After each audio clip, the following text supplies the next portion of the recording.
Felicia's eyes snap open to unfamiliar ceiling beams. Dark wood, expensive, nothing like her cramped studio apartment in Oakland. Her heart races as she realizes she's stretched across a massive leather couch in what looks like a penthouse. A cashmere blanket she definitely didn't fall asleep with is draped over her body, the fabric so soft it feels like a cloud against her skin. The floor-to-ceiling windows reveal the glittering skyline of San Francisco's Pacific Heights neighborhood.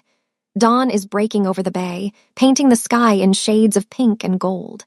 Her phone shows 6:47 a.m. Panic sets in immediately, flooding her system with adrenaline. The last thing she remembers is sitting on this couch during what was supposed to be a quick 15-minute break while installing custom sound equipment for a private client. She'd been working 3 jobs to keep her late mother's medical debt from crushing her completely, and falling asleep on a client's furniture could get her fired from the installation company. She couldn't afford to lose another income stream. Her tools are neatly arranged on the coffee table. Someone had organized them while she slept. The realization makes her skin prickle with embarrassment and something else she can't quite name. Fear, maybe, or confusion about why a stranger would show such care. She hears footsteps approaching from somewhere deeper in the penthouse. A man emerges from what appears to be a kitchen area, carrying 2 coffee cups. He's tall, sharp-featured, unmistakably Korean, probably in his early 30s. He's wearing a simple black shirt that somehow looks more expensive than anything she's ever owned, paired with dark slacks that fit him perfectly. His hair is styled but slightly tousled, like he's been awake for a while. Min-jun, the client. She remembers his name from the work order. His expression is unreadable as he sets 1 coffee cup on the table near her. His movements are precise, controlled, like someone who's used to being watched and judged. "You were exhausted," he says simply, his voice calm but carrying an edge of authority that makes her sit up straighter despite her disorientation. "I didn't want to wake you." Felicia stammers an apology, mortified, scrambling to gather her tools. Her hands shake slightly as she reaches for her wire strippers, nearly knocking over the coffee he'd brought her. "I'm so sorry. This is completely unprofessional. I don't know what happened. I just sat down for a second and—" "You fell asleep because you needed to," Min-jun interrupts, his tone leaving no room for argument. "When did you last sleep more than 4 hours?" The question catches her off guard. She blinks at him, her mind racing to calculate. That's not really relevant. I should go. I have another installation job this morning in Palo Alto at 9. But Min-jun doesn't look angry. He looks concerned, his dark eyes studying her face with an intensity that makes her want to look away. And that confuses her more than anything. Because men like him, wealthy, powerful, connected to circles she's only heard whispers about, don't show concern for girls like her. Girls with second-hand work clothes and scuffed boots. Girls who fall asleep on client couches because they're working themselves into the ground. "Drink the coffee first," he says, and it's phrased like a suggestion but feels like a command. "You installed a $15,000 sound system in my home. The least I can do is make sure you're awake enough to drive safely." Felicia hesitates, then slowly reaches for the cup. The coffee is perfect, the exact amount of cream she likes, though she has no idea how he'd know that. Maybe it's just a lucky guess. She takes a sip and the warmth spreads through her chest, easing some of the tension in her shoulders. "Thank you," she says quietly, finally meeting his eyes. "For the blanket and for not, I don't know, making this weird." Something flickers across Min-jun's face, amusement, maybe, or recognition. "You worked until almost midnight setting up the system. I came out to offer you dinner and found you unconscious. You looked peaceful. It seemed cruel to disturb that." Felicia doesn't know what to say to that. In her world, exhaustion isn't peaceful. It's just the baseline state of existence. She finishes the coffee in silence while Min-jun stands by the window, giving her space but not leaving. The morning light catches his profile, and she notices for the first time how tired he looks too. Like maybe he understands what it's like to carry weight that no one else can see. "Your work is exceptional, by the way," he says suddenly. "The acoustics in the media room are exactly what I asked for. Better, actually." Pride swells in her chest despite everything. "I've been doing audio installation for 5 years. It's the one job I actually like." "Why do you have 3 jobs if you're this good at one?" The question is too perceptive, too close to truths she doesn't share with strangers. Felicia stands, gathering the last of her tools and shoving them into her work bag. Life's expensive in the Bay Area. I should really go. Minjun doesn't push, but he does walk her to the door. Before she leaves, he pulls an envelope from a drawer in the entryway table and hands it to her. Your payment. Felicia opens it and her eyes widen. It's cash double what she quoted for the job. This is too much, the estimate was. You did exceptional work. Keep it, Minjun says firmly. His hand is still extended, and she notices his fingers are long and elegant, the hands of someone who's never done manual labor but probably has other skills. Dangerous skills, maybe. Consider the extra a bonus for tolerating my schedule. I know the late hours were an inconvenience. She wants to argue, but $2,000 instead of $1,000 means she can make this month's debt payment with a little breathing room. Her pride wars with her desperation, and desperation wins like it always does. Thank you, she says, and means it. As she rides the bus from Pacific Heights to her apartment in Oakland, she can't shake the image of Minjun watching her leave from his penthouse window. There had been something unreadable in his dark eyes, something that made her skin feel warm despite the cool morning air. She tells herself it doesn't matter. Rich clients are just jobs. She'll probably never see him again. But she's wrong about that. Would you have trusted him in that moment, or would you have run? Let me know in the comments section. Felicia tries to put the strange morning out of her mind as she navigates her packed schedule. After the installation job in Palo Alto, a straightforward speaker set up for a tech executive's home office, she heads to her afternoon shift at a coffee shop in Berkeley. Her feet ache from standing, and she's running on the caffeine from Minjun's perfect coffee and nothing else. By evening, she's at her third job, weekend overnight security monitoring for an office building in downtown Oakland. It's mind-numbing work, watching camera feeds and checking badge logs, but it pays, and the night supervisor lets her study audio engineering tutorials on her laptop during quiet hours. It's during one of these quiet hours, around 2 a.m. on Sunday, that her phone buzzes with a call from a number she's been avoiding for 3 weeks. Her stomach drops as she stares at the screen. Victor Brennan, the debt collector assigned to her mother's hospital bills from the last 6 months of her life. She considers not answering, but Victor has made it clear that avoiding him only makes things worse. With a resigned sigh, she accepts the call.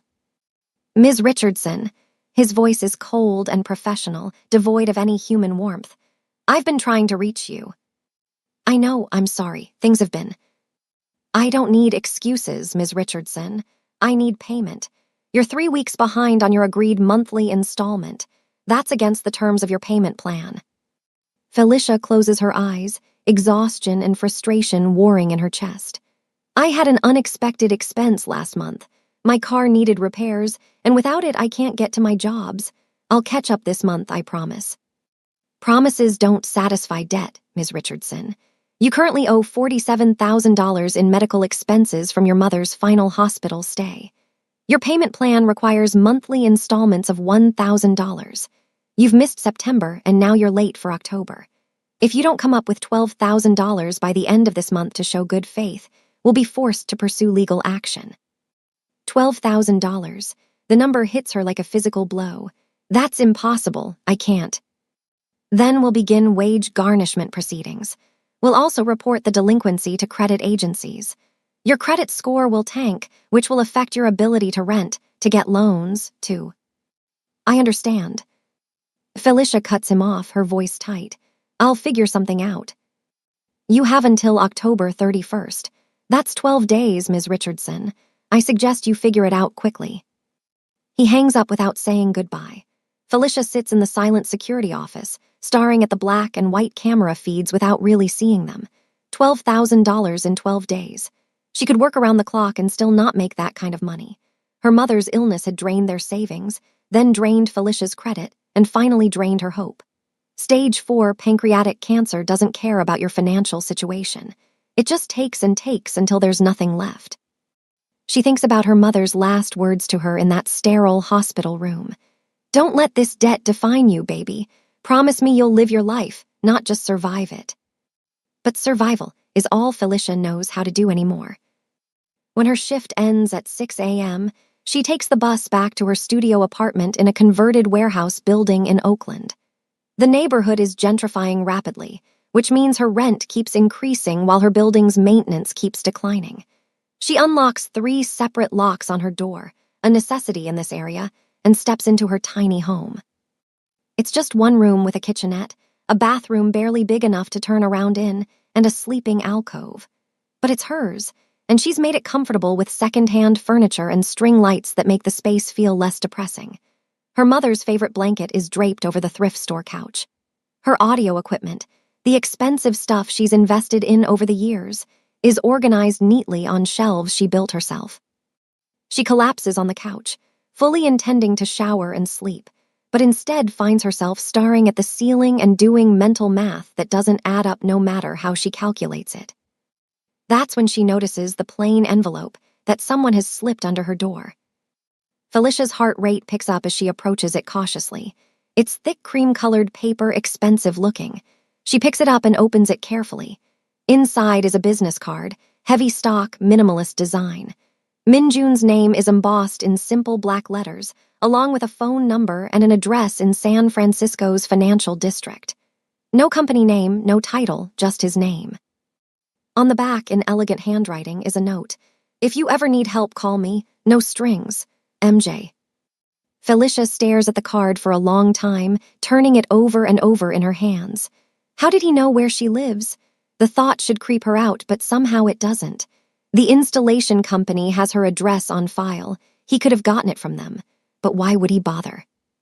She thinks about the way he looked at her that morning, the concern in his eyes that seemed genuine. She thinks about the cashmere blanket, the perfect coffee, the extra payment he insisted she keep. There's something there, some connection she doesn't fully understand but can feel humming beneath the surface of their brief interaction. But she also knows that men like Minjun, men with penthouses in Pacific Heights and handwritten notes on expensive cardstock, don't help people for free. There are always strings, even when they say there aren't. She tosses the card on her cluttered desk, next to unpaid bills and audio engineering textbooks. She doesn't need charity, especially not from a man whose entire penthouse smelled of danger wrapped in wealth, whose every movement suggested controlled power, whose eyes held secrets she probably didn't want to know. She'll figure this out on her own. She always does. But as she finally drifts off to sleep on her couch, wrapped in her mother's blanket, she dreams of dark wood ceiling beams and soft cashmere, and dark eyes watching her with unexpected tenderness. A week passes in a blur of work and worry. Felicia picks up every extra shift she can, but the math still doesn't work. By Thursday, she's running on 4 hours of sleep and coffee, her body moving on autopilot through installations and shifts. That's when she gets the call about a rush job, setting up audio for a private dinner event at a mansion in Atherton on Saturday evening. Atherton is one of the wealthiest zip codes in America, home to tech billionaires and old money. The pay for the job is excellent, nearly $1,500 for 6 hours of work, and the client emphasized discretion and professionalism. Felicia accepts immediately. Every dollar counts. Saturday evening, she arrives at the estate just before sunset. The property is breathtaking, all modern architecture and manicured gardens that probably require a full-time staff. The main house is a sprawling single-story structure with walls of glass that blur the line between inside and outside. She can see pieces of expensive art on the walls, furniture that belongs in magazines. She's directed to the service entrance by a security guard who checks her ID against a list. As she unloads her equipment, she notices other workers arriving, caterers, additional security, a woman who appears to be an event coordinator barking instructions into a headset. "You're the audio tech?" A young man in all black approaches her. "I'm Daniel, the event coordinator's assistant. We need speakers in the main dining hall, the outdoor patio, and the private lounge.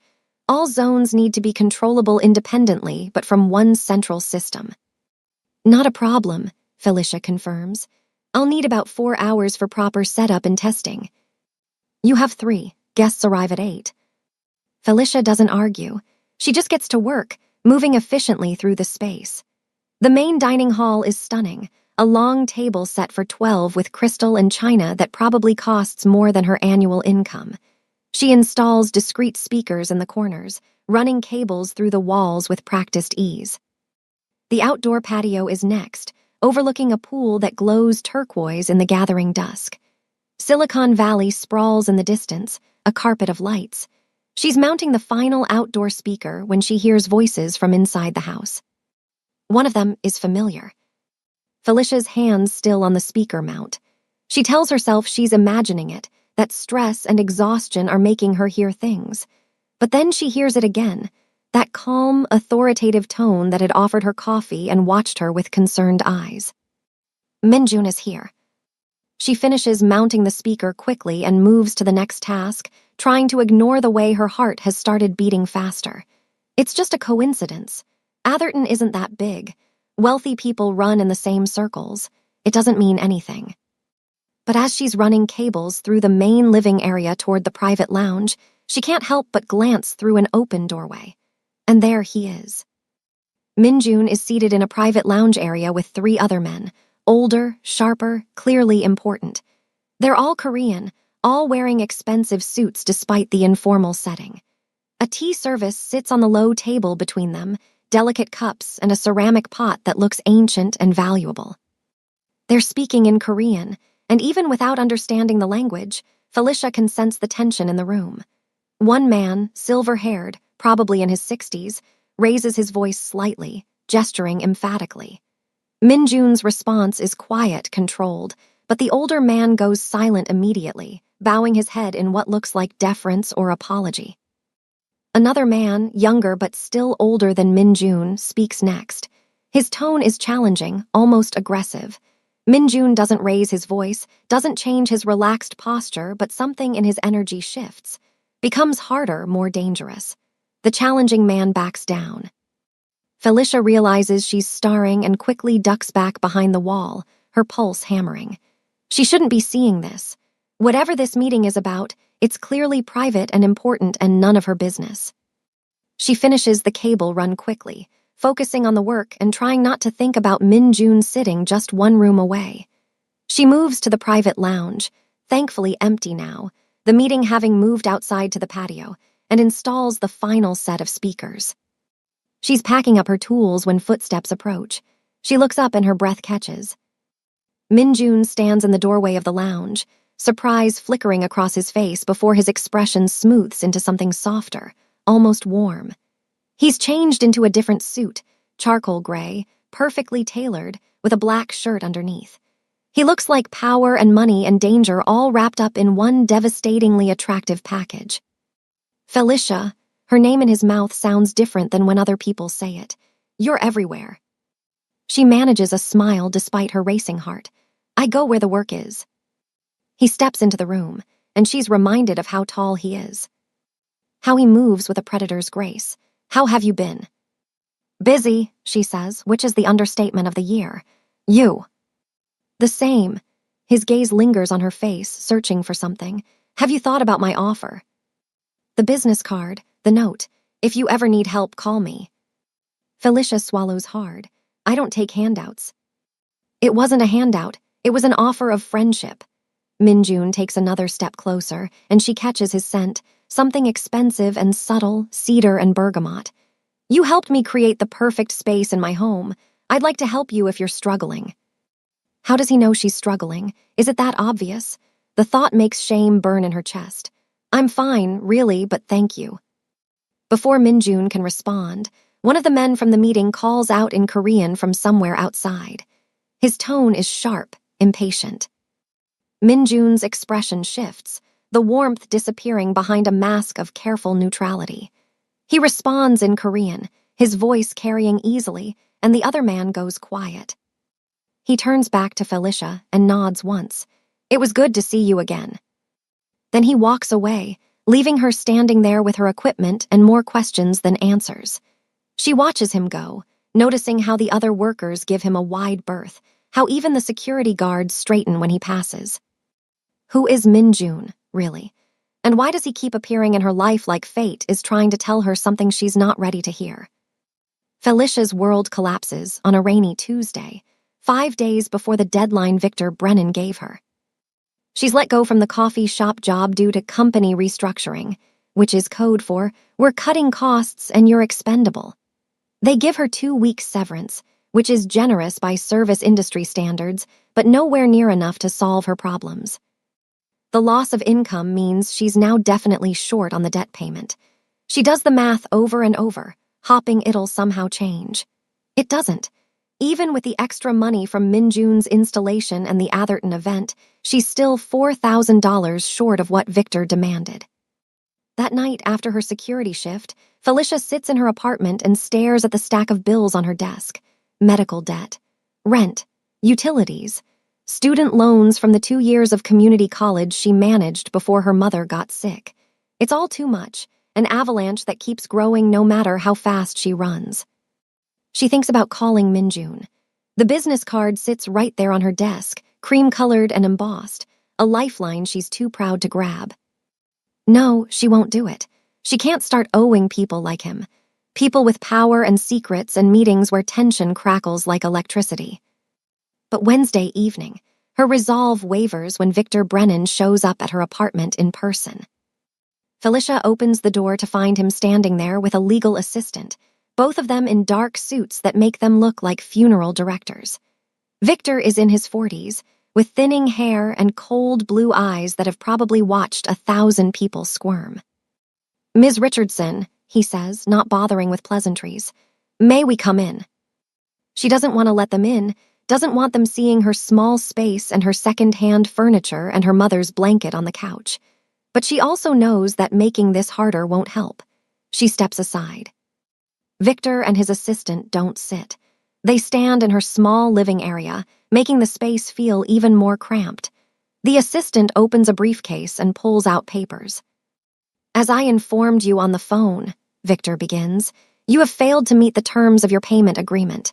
We've given you multiple opportunities to catch up, and you've failed to do so. Therefore, we're proceeding with legal action."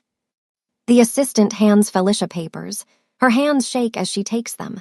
The words blur together: wage garnishment, legal fees, court proceedings, credit reporting. "We'll need to garnish 30% of all your wages from all your employment sources," Victor continues, his tone matter-of-fact, like he's discussing the weather and not destroying her life. "We've also filed reports with the major credit bureaus. Your credit score has dropped to 420.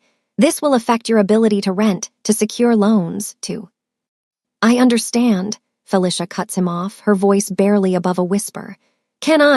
Is there any way to stop this? I can get you some of the money by Friday, maybe $3,000, would that?" The deadline was $12,000 by October 31st. Partial payment won't stop the legal proceedings at this point. You should have communicated your inability to pay before the deadline passed. "The deadline is 2 days away." Felicia's voice rises despite her efforts to stay calm. "You said I had until the 31st. That's Friday." Victor's expression doesn't change. "The deadline for prevention was today. The 31st is when the garnishment begins. I apologize if that wasn't clear." He's not sorry. Felicia can see it in his cold eyes. This is just business to him. Her mother's death, her exhaustion, her desperation, none of it matters. She's just another file, another number, another person who couldn't pay. After they leave, Felicia sits on her couch in the dark and finally lets herself fall apart. She cries for her mother, who worked her whole life and died drowning in medical bills anyway.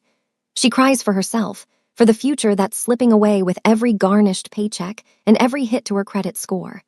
She cries because she's so tired of being tired, so sick of fighting a battle she can't win. When the tears finally stop, she's empty, hollow, and in that emptiness a realization settles. She's out of options. She's out of pride. She's out of everything except one last possibility. She picks up Minjun's business card. The card feels heavier than it should in her hands. She stares at the elegant handwriting on the back. "If you ever need help, call me. No strings." Does she believe that? No strings. There are always strings. But maybe some strings are easier to untangle than others. Maybe some debts are less crushing than the one currently destroying her life.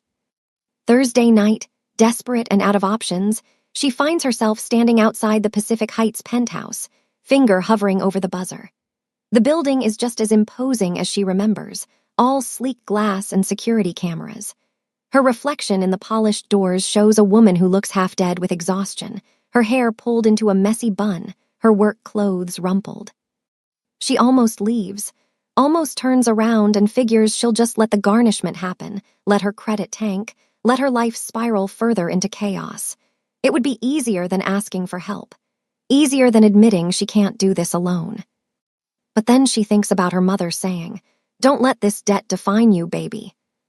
She presses the buzzer. There's a long pause. Then Minjun's voice comes through the intercom, surprised. "Felicia." Can we talk?" Her voice sounds small and broken even to her own ears. Another pause. "Come up."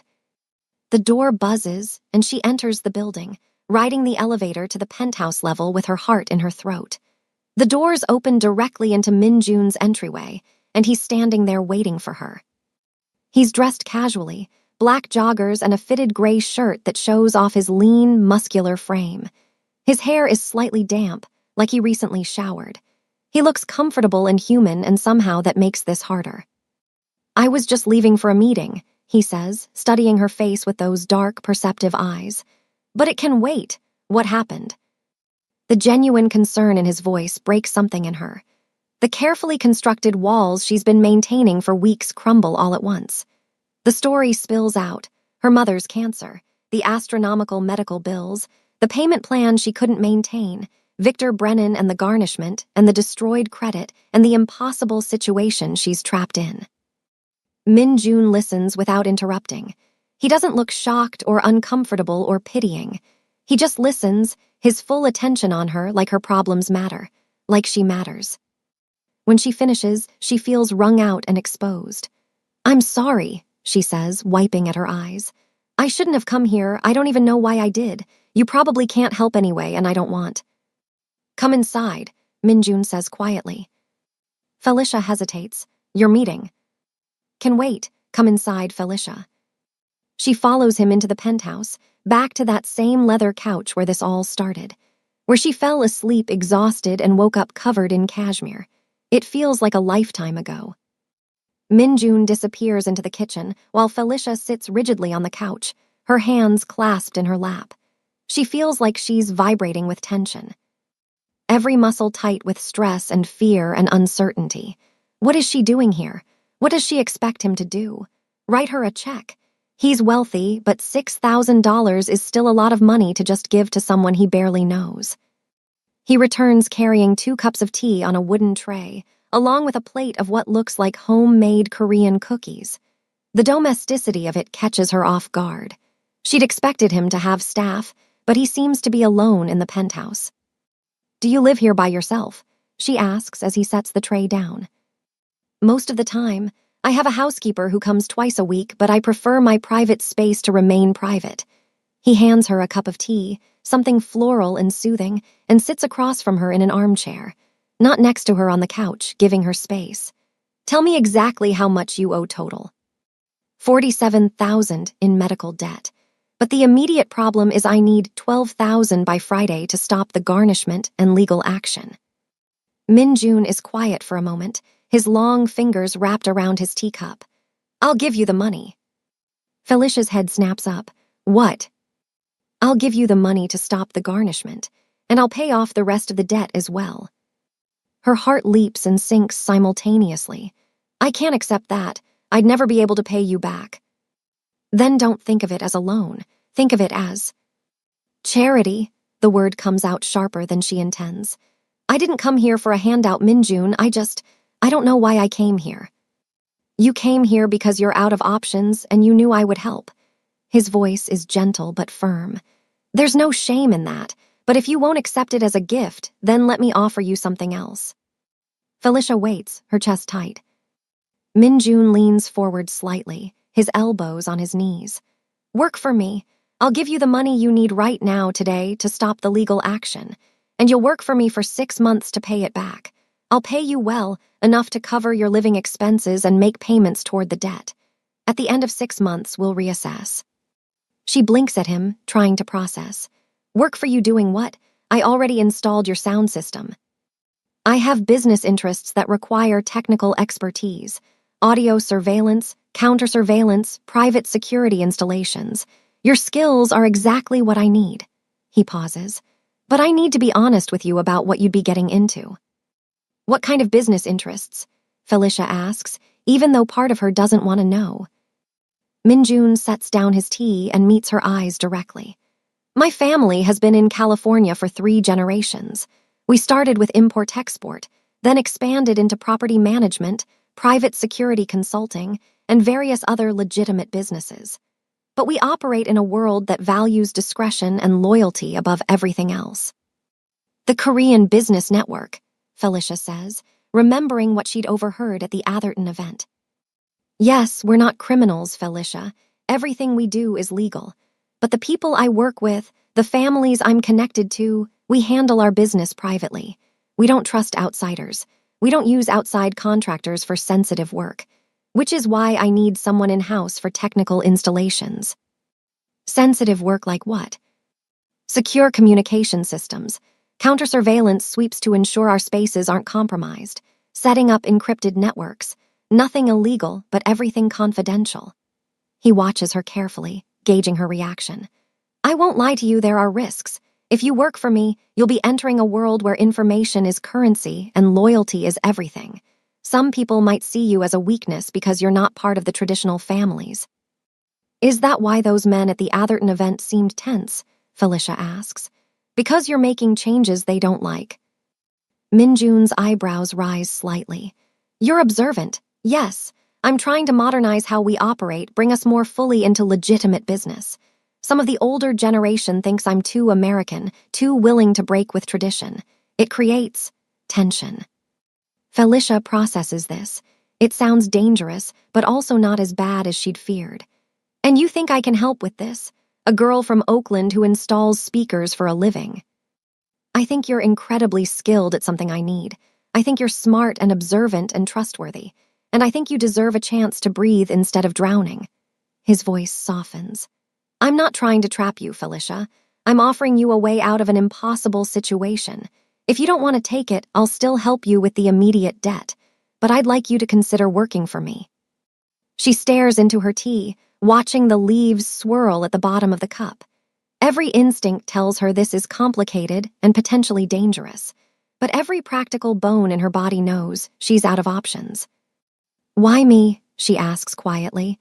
You could hire anyone, someone with security clearances and professional credentials. Why do you want me specifically?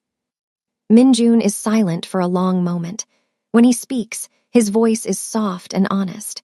Because when you fell asleep on my couch 3 weeks ago, you looked peaceful, like you'd finally stopped running long enough to rest. I haven't seen someone look like that in a long time. It reminded me that life isn't supposed to be constant warfare.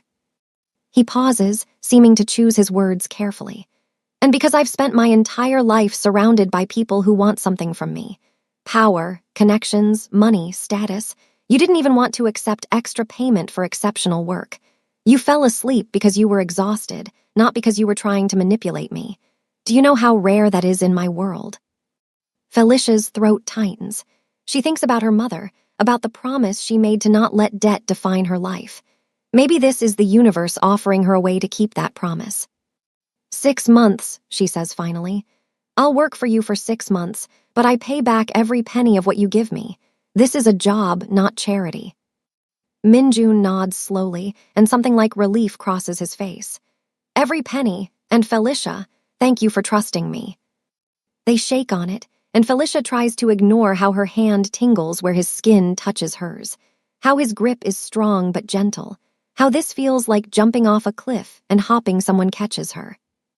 Minjun makes a phone call in Korean, brief and to the point.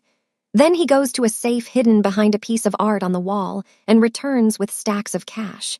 $12,000 in $100 bills. Pay the debt collector tomorrow, he says, handing her the money. Get a receipt for everything. Then come to this address Monday morning at 9. He hands her another business card, this one with an address in San Jose. That's where you'll be working. Wear comfortable clothes. I'll have equipment and assignments ready for you.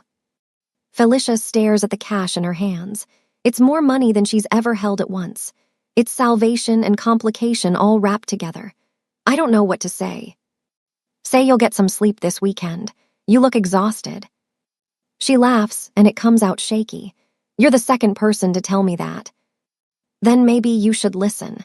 Minjun walks her to the door, and just before she leaves, he adds, Felicia, I meant what I said.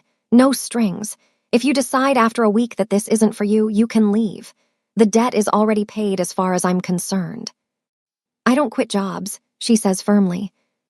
Minjun smiles, and it transforms his face from handsome to devastating.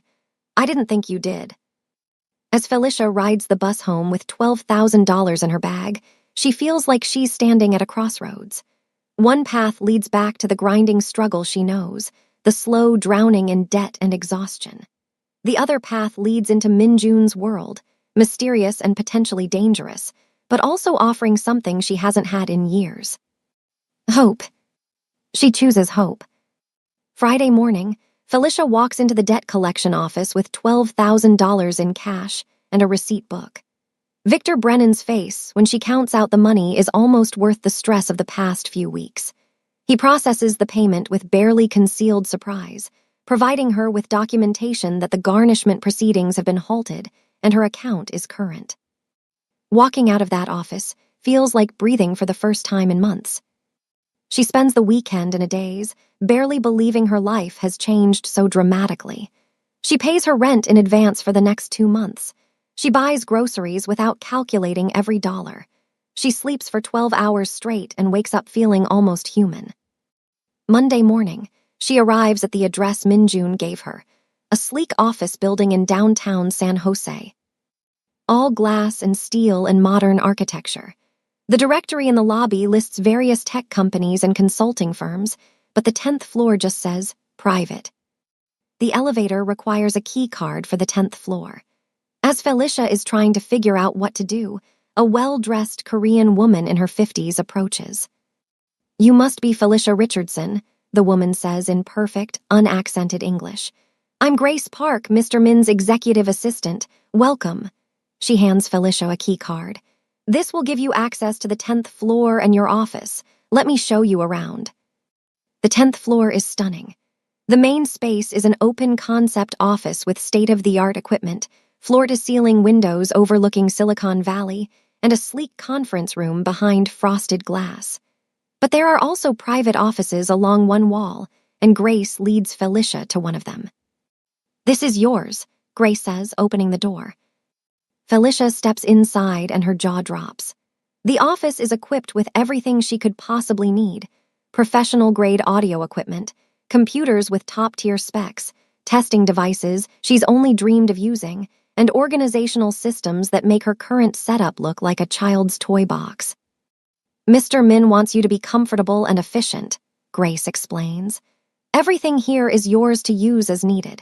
Your primary projects will be sent to you through encrypted email. Your salary will be deposited bi-weekly, and you'll receive benefits including health insurance, which I understand you currently lack. Felicia nods, still overwhelmed. When do I start? Now, if you're ready. Your first assignment is already waiting. Grace gestures to the computer, which is displaying a login screen. Your credentials are in this envelope. Change the password to something secure that only you know. After Grace leaves, Felicia sits at her new desk and logs into the system. Her first assignment is detailed and complex, installing a secure communication system in a private office building that Minjun's organization owns in Cupertino. The building houses various businesses, but the top floor is reserved for private meetings of the network families. The work is technical but straightforward, exactly the kind of challenge she loves. She spends the next 3 days doing site surveys, ordering equipment, and planning the installation. The budget she's given doesn't require her to cut corners or find cheap alternatives. She can actually do the job right. What's not straightforward is navigating the world Minjun operates in. On her 3rd day, while she's installing equipment in the Cupertino building, she meets some of Minjun's associates. They arrive for a meeting while she's working, men and women in expensive business attire who speak in a mix of Korean and English. their conversations dropping to whispers when they pass her. One woman, probably in her 40s, stops and introduces herself. "Ms. Park," she says, offering a hand. "I oversee some of Mr. Min's property holdings. You're the new technical specialist." "Yes, ma'am," Felicia replies, shaking her hand. Ms. Park's eyes are sharp and assessing. "You're very young, and you're not Korean." It's not quite an accusation, but it's definitely an observation loaded with judgment. Felicia straightens her spine. "I'm very good at my job." "I'm sure you are, or Mr. Min wouldn't have hired you." Ms. Park's smile doesn't reach her eyes. "Just remember that in our world, discretion is more valuable than skill. What you see and hear in these buildings stays in these buildings." Understood. After Ms. Park leaves, Felicia realizes her hands are shaking slightly. The interaction felt like a test, or maybe a warning. She's entering a world where she's clearly an outsider, where her presence is tolerated because Min Jun vouches for her but not necessarily welcomed. She doesn't see Min Jun himself for the first 2 weeks. He communicates through Grace or encrypted emails, checking on her progress, answering technical questions, but maintaining professional distance. Part of her is relieved. It makes this feel like a real job rather than something more complicated.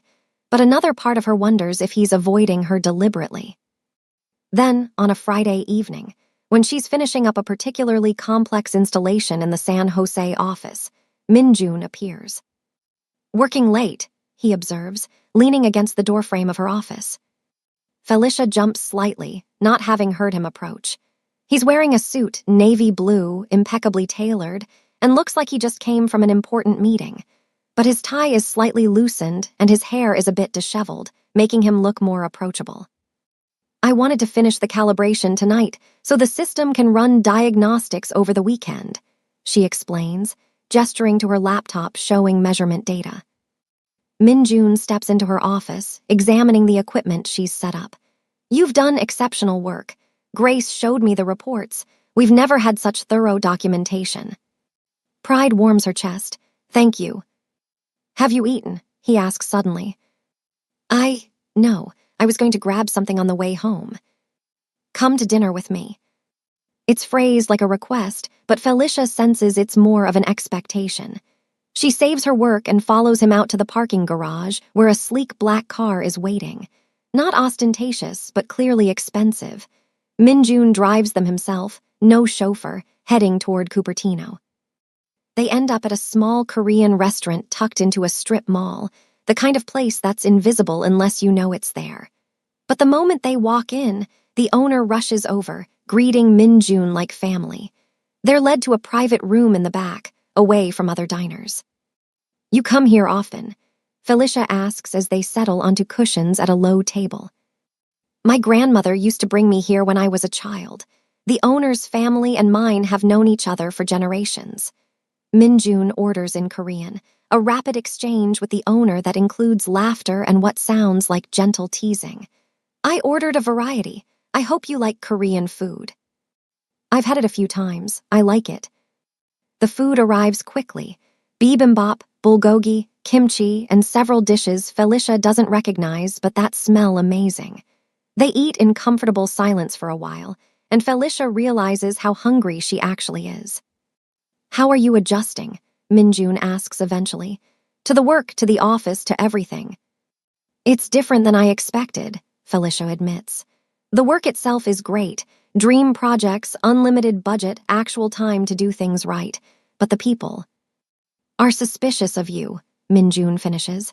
"I know, you're an outsider in a world that doesn't typically accept outsiders." Ms. Park made that pretty clear. Ms. Park is old guard. She believes in traditional ways, Koreans working with Koreans, families intermarrying to strengthen alliances, business staying within established circles. He pours them both tea from a ceramic pot. "I respect the traditions, but I also think we need to evolve. Hire the best people regardless of background. Expand beyond our comfort zones." "Is that why you hired me? To make a point?" "I hired you because you're talented and I trust you. The fact that it also makes a point is secondary." Min Jun meets her eyes across the table. "But I won't pretend it's easy. Some people will see you as my weakness. They'll test you, test us to see if I'll back down." Will you? Felicia asks quietly. No. The certainty in his voice sends a shiver down her spine.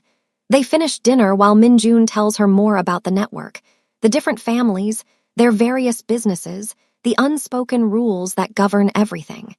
It's fascinating and intimidating in equal measure. As they're leaving, Minjun's phone buzzes. He glances at it and his expression tightens. I need to handle something. Can I drop you at home? I can take the bus. I'd prefer to know you got home safely. During the drive to Oakland, Felicia watches the city lights blur past and works up the courage to ask the question that's been nagging at her. Minjun, why did you really help me? And please don't say it's just because I fell asleep on your couch. He's quiet for a long moment, his hands steady on the steering wheel.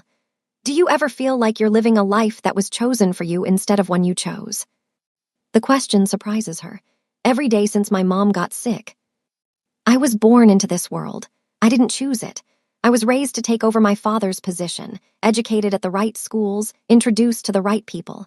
I've never made a decision that was purely mine. He glances at her briefly before returning his eyes to the road. And then I met you, someone who's fighting so hard for a life you did choose, even when everything is working against you. It reminded me what it looks like to actually want something. What do you want? Felicia asks softly. I don't know yet, but I'm starting to figure it out. When he drops her off at her apartment building, their hands brush as she's unbuckling her seatbelt. The touch sends electricity up her arm, and from the way Minjun's breath catches, he feels it too. Good night, Felicia. Good night. She watches his car disappear into the Oakland night and realizes with startling clarity that this job, this arrangement, is already becoming more complicated than either of them planned. November arrives with a cold snap that makes San Francisco feel more like winter than fall. Felicia has settled into her role, completing several major installations and earning grudging respect from some of Minjun's associates. The work is challenging and satisfying, and for the first time in years, she's not exhausted all the time. She's also spending more time with Minjun. Not deliberately, or at least, that's what they both pretend. But they end up having dinner after late meetings, or he stops by her office to discuss projects and stays to talk about everything else. She learns about his childhood caught between Korean and American cultures, the pressure of expectations, the loneliness of leadership.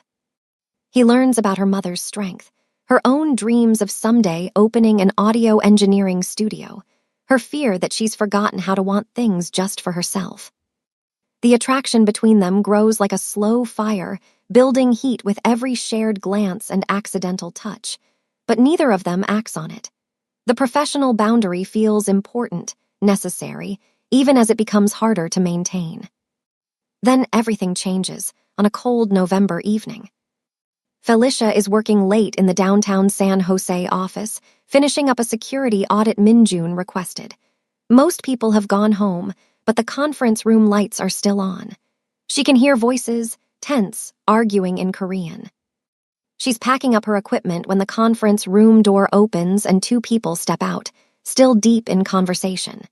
She recognizes them, Mr. Kang, one of Minjun's senior associates who handles property acquisitions, and Ms. Park, the woman who'd questioned her presence weeks ago. They don't notice Felicia in her office with the lights dimmed, working by the glow of her laptop.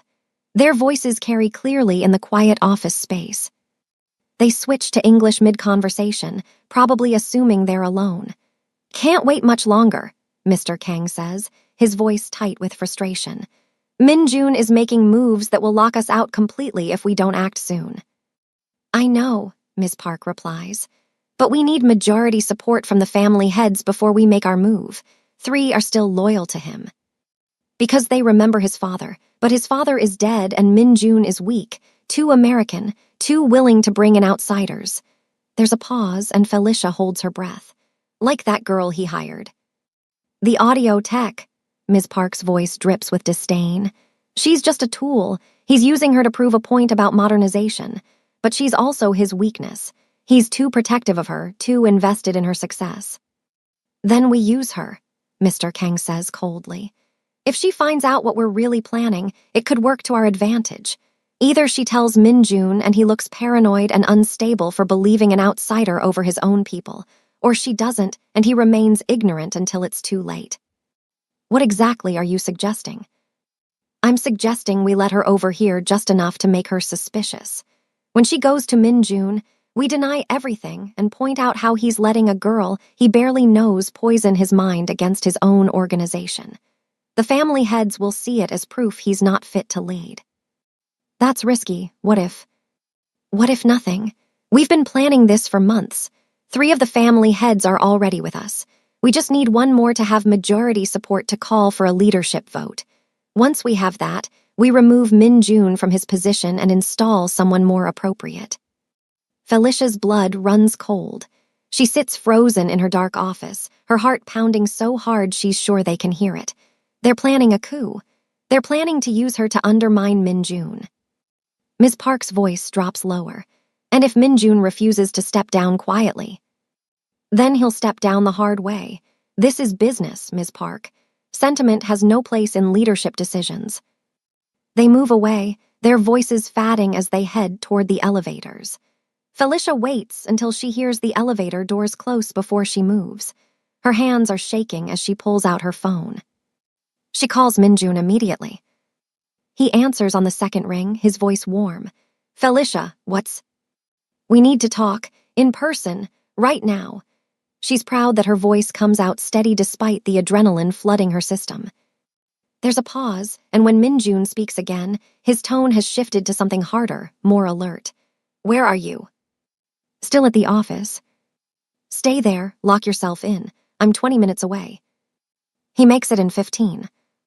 Felicia hears him before she sees him, rapid footsteps, the sound of the stairwell door opening. He must have run up rather than wait for the elevator. He appears at her office door slightly breathless, his suit jacket gone, his shirt sleeves rolled up. What happened? He demands, stepping into her office and closing the door behind him. Felicia tells him everything she heard, word for word. She watches Minjun's face as she talks, seeing his expression shift from concerned to cold fury. Kang and Park, he says quietly when she finishes. They've been positioning themselves for months. I knew they were ambitious, but I didn't think they'd move this fast. Move to do what exactly? Felicia asks, though she's afraid she already knows. Minjun walks to her window, staring out at the San Jose skyline. To force me out, take over the network. My family has led for 3 generations, but there are factions who think I'm too soft, too American, too willing to break with tradition. They want someone more aligned with old ways, someone more ruthless. And they think I'm a distraction. They think you're a weakness. Minjun turns back to her, his eyes intense. But they're wrong. You're the only person in months who's told me the truth without an agenda. Everyone else wants something from me, power, position, favor. You just want to do good work and pay off your debt. His phone buzzes. He glances at it and his jaw tightens. There's an emergency meeting called for tomorrow night. All family heads. They're making their move. What are you going to do? Felicia asks, standing and moving closer to him. Minjun looks at her for a long moment.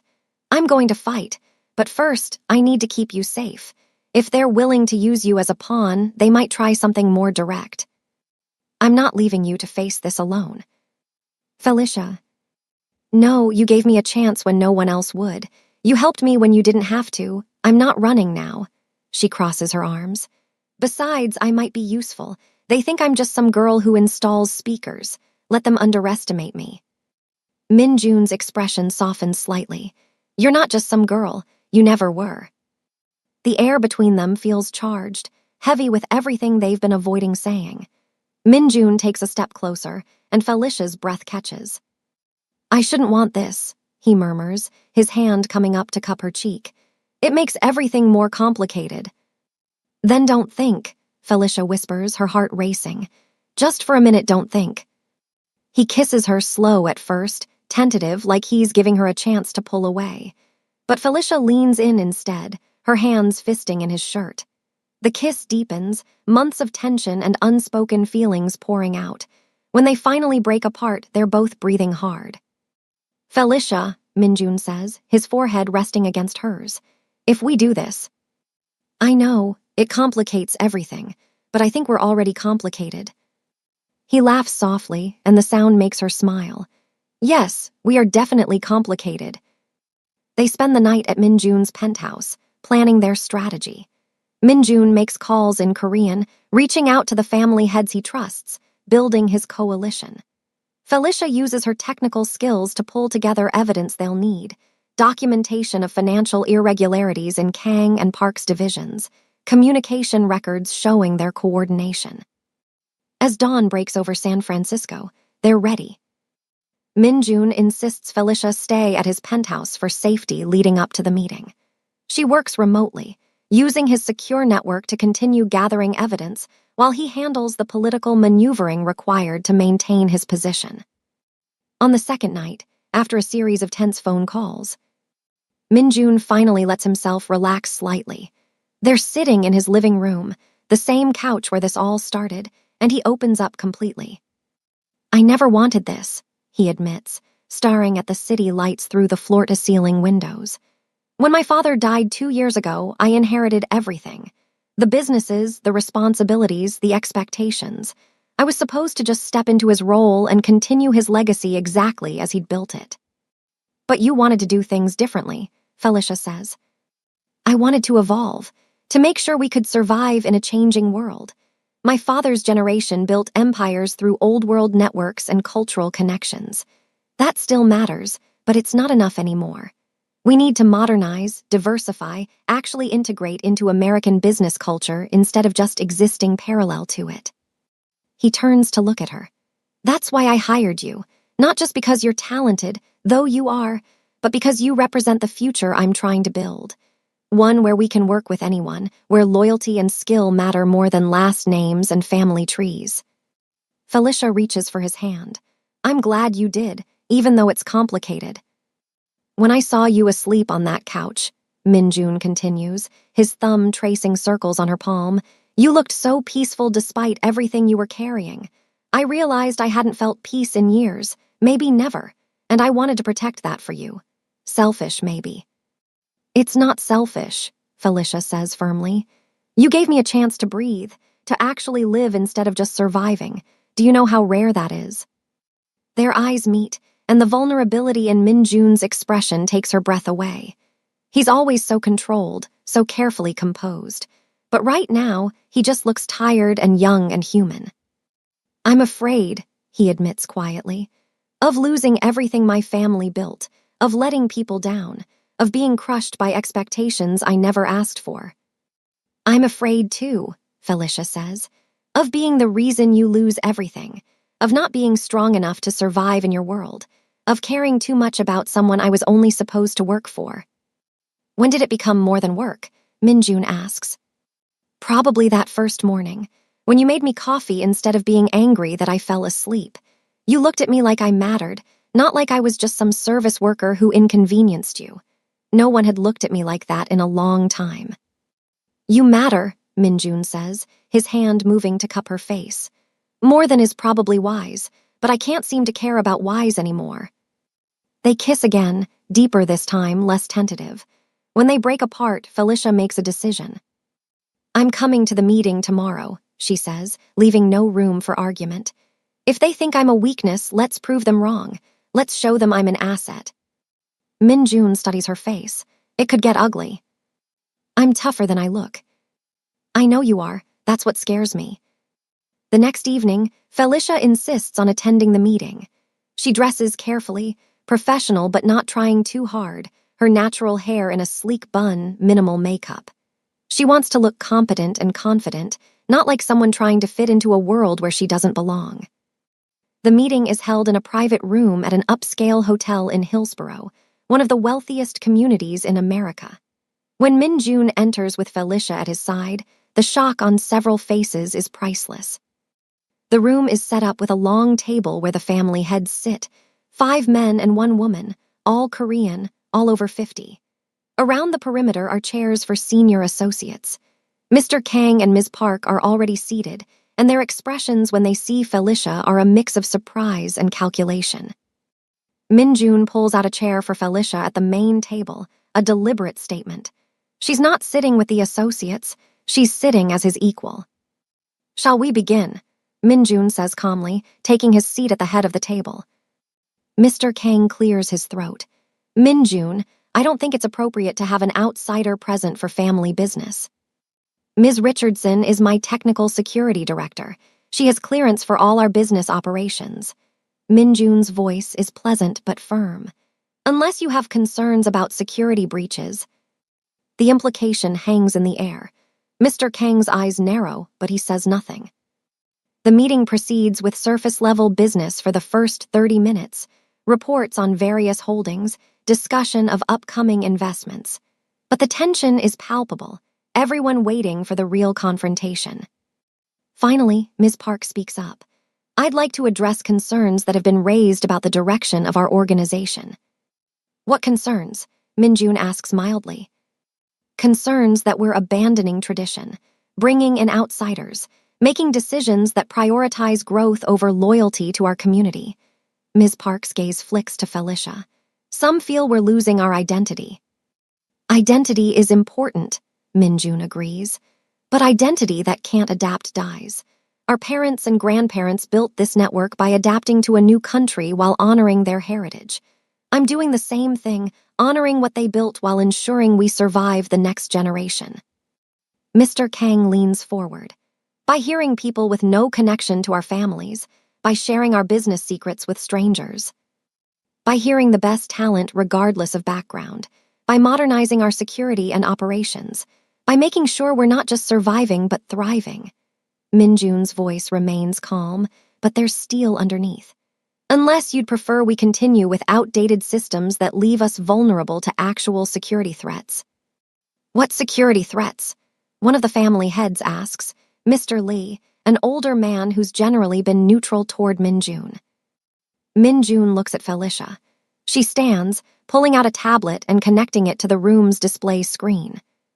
"Over the past 3 weeks, I've conducted security audits of all our major properties," Felicia begins, her voice steady despite her racing heart.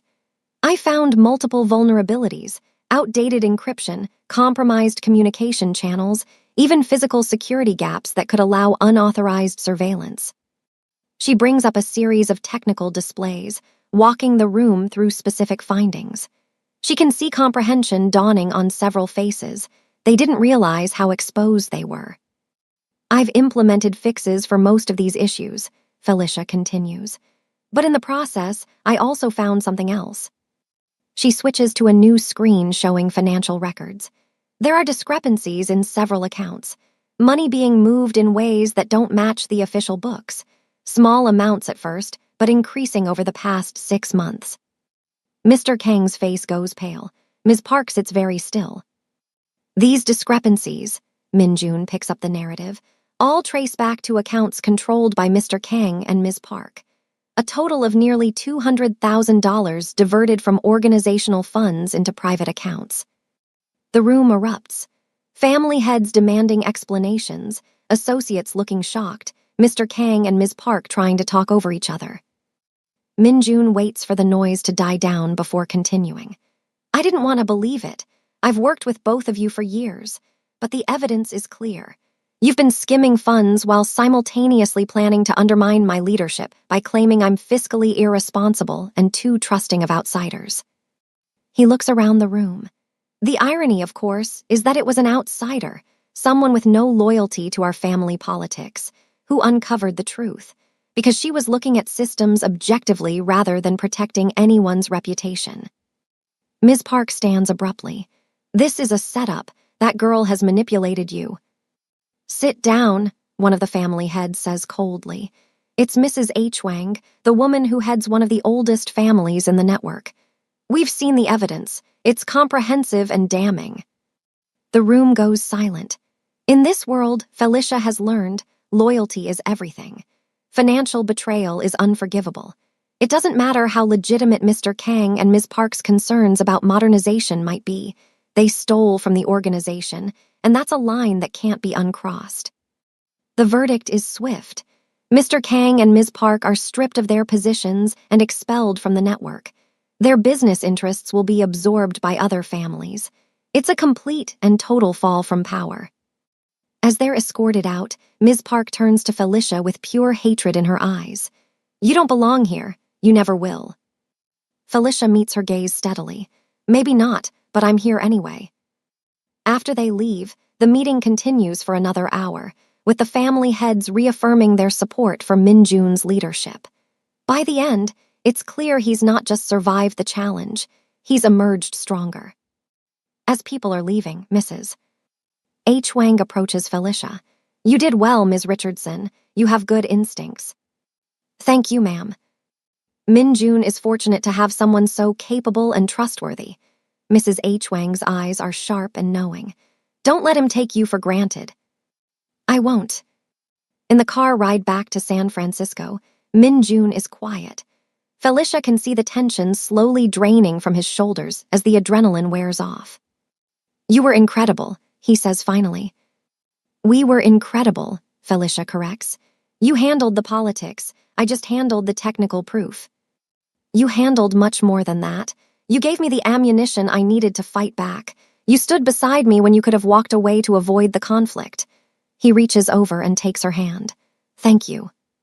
"You gave me my life back," Felicia says simply. "This was the least I could do." But they both know it's more than that. What started as a job, a transaction, has become something neither of them expected. Something real. 3 months later, Felicia stands in the Pacific Heights penthouse, but everything is different now. The view is the same, San Francisco glittering below, the bay stretching dark and vast to the horizon. But she's not an exhausted contractor who accidentally fell asleep anymore. She's not drowning in debt or working 3 jobs or running herself into the ground just to survive. The medical debt is gone, paid off completely with her legitimate earnings from a job that actually pays what she's worth. She's no longer working 3 jobs, no longer running on empty. She has savings. She has health insurance. She has a future that extends beyond the next bill payment. More than that, she has respect. The network families have accepted her, not just as Min-jun's partner, but as a valuable asset in her own right. She's become the head of their technical security division, a position that comes with real authority and a salary that still makes her want to cry with relief when she thinks about how far she's come. Min-jun appears behind her, wrapping his arms around her waist as they look out at the San Francisco skyline together. He's dressed casually, black joggers and a soft shirt, looking relaxed in a way he never did when they first met. The tension that used to sit in his shoulders has eased. He's found a balance between honoring his heritage and forging his own path. "Regret staying?" he asks softly, his breath warm against her ear. Felicia leans back against him, solid and steady and home. Not for a second. Their relationship is no longer a secret or a complication to navigate carefully. After the confrontation with Mr. Kang and Ms. Park, Min-jun made it clear to the network that Felicia was his partner in every sense of the word. There had been some resistance from the older generation, but Mrs. H. Wang had shut it down with a single cutting remark. Min-jun's father married for politics and was miserable. Let the boy marry for love.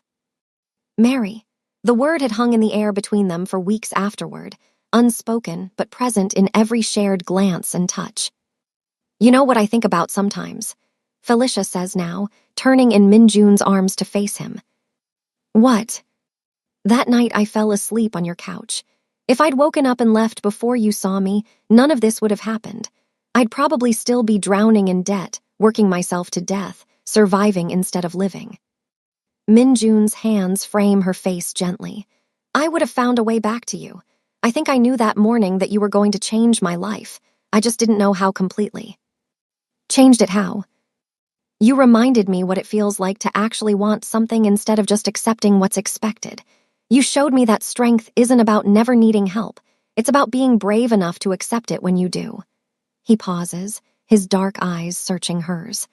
"You gave me peace when I'd forgotten what it felt like to breathe without the weight of everyone's expectations." "You gave me the same thing," Felicia whispers. "You saw me when I was invisible. You helped me when you didn't have to. You made me believe I could be more than just someone surviving." "You were always more," Min-jun says firmly. "I just gave you the space to prove it to yourself." He takes a small step back, and Felicia's breath catches when she sees him reach into his pocket. He pulls out a small velvet box, and her heart starts racing. I know it's fast, Minjun says, opening the box to reveal a ring, elegant and understated, a single diamond set in a simple platinum band. And I know we did everything backwards. Job first, friendship second, relationship third, but I've never been more sure of anything in my life.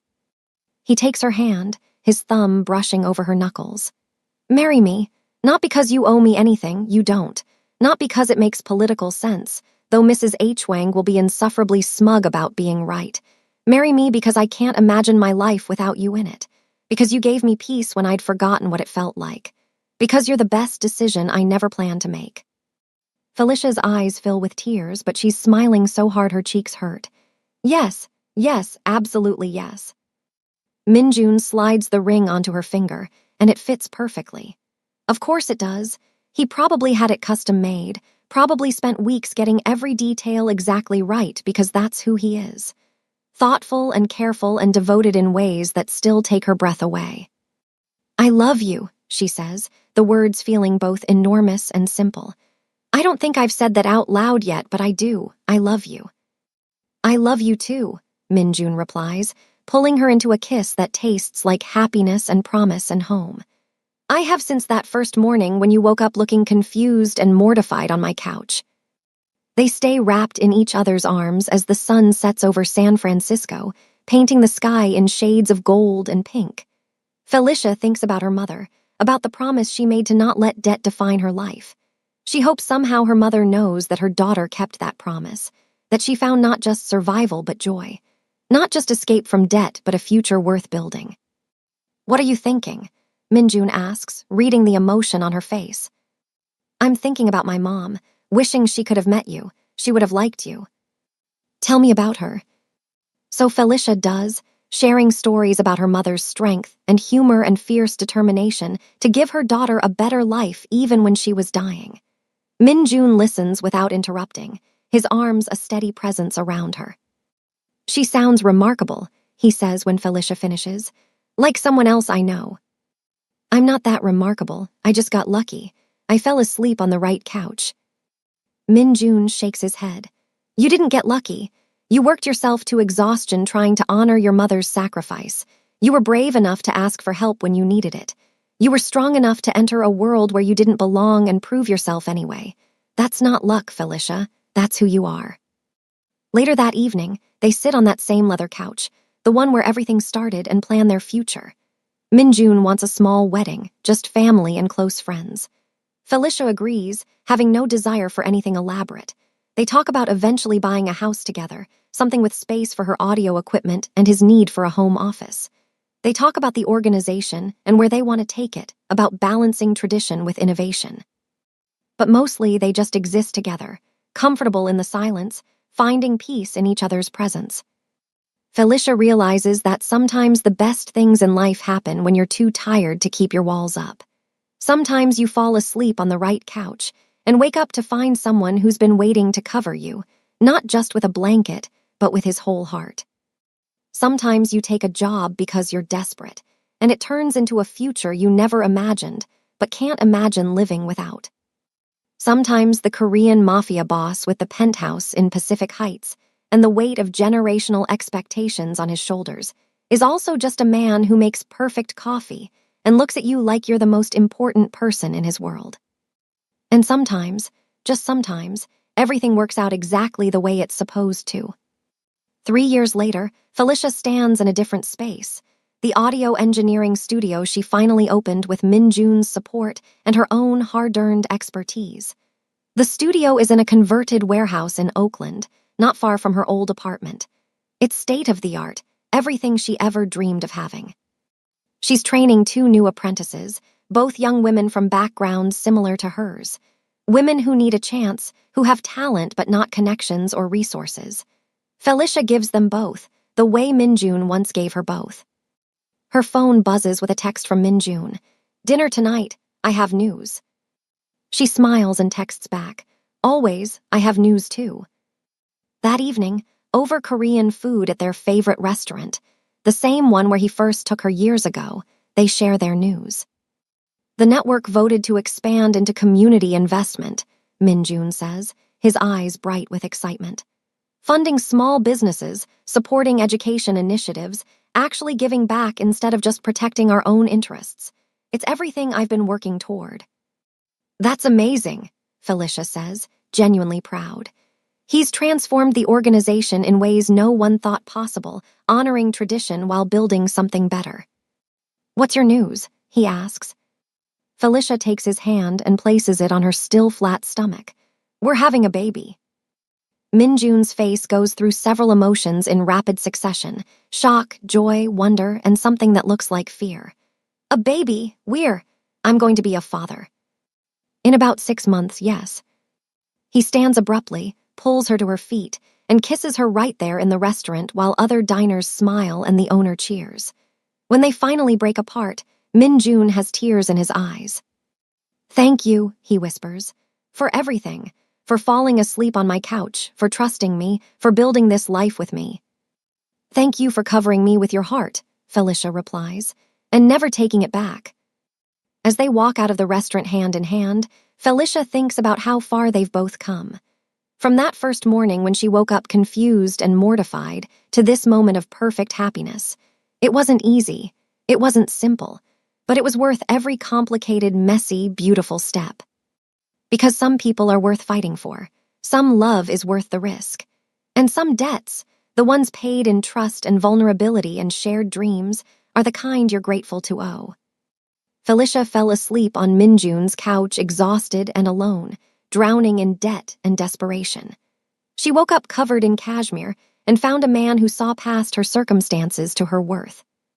And now, years later, she's still covered by that same care, still held by those same steady hands, still home in a love that started with an accidental nap and turned into forever.